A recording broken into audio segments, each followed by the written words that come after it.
လာပါတာလီဇောပါအင်းကပဇွန်ကောက်ကြော်ပါဖို့မာကက်တန်ကိုအယောင်ကြော်ပါဖို့ခလုံးမင်္ဂလာပါဒီနေ့ပဇွန်ရှောက်ငံပြားရေးကြော်လေးကြော်ပါမယ်ရှင်ဒီကကျက်လာပြီဆိုတော့ဒီမှာထွင်ထားတဲ့ကျက်တန်လေးဒီလိုကြော်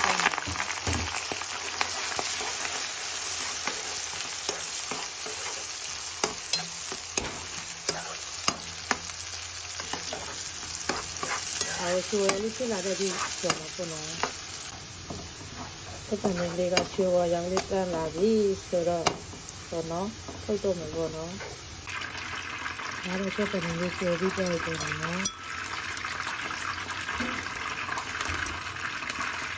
ဒီရဲ့ပတ်သက်တာဆိုတော့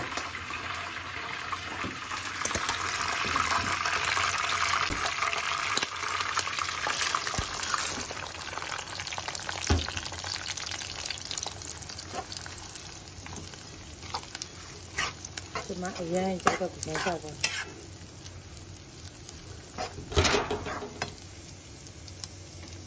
ီတော့ပါဟင်းစနေနေပြီဒါ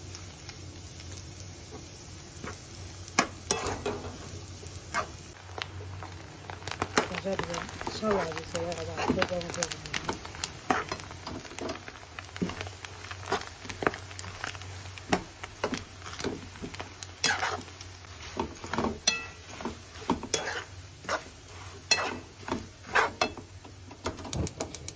ခုနကြော်ထားတဲ့စက်တန်တွေဖြစ်တယ်။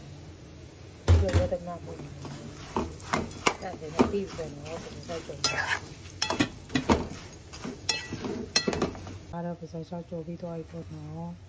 ။ညာကပစံကကြော်ပြီးလာပါရာ။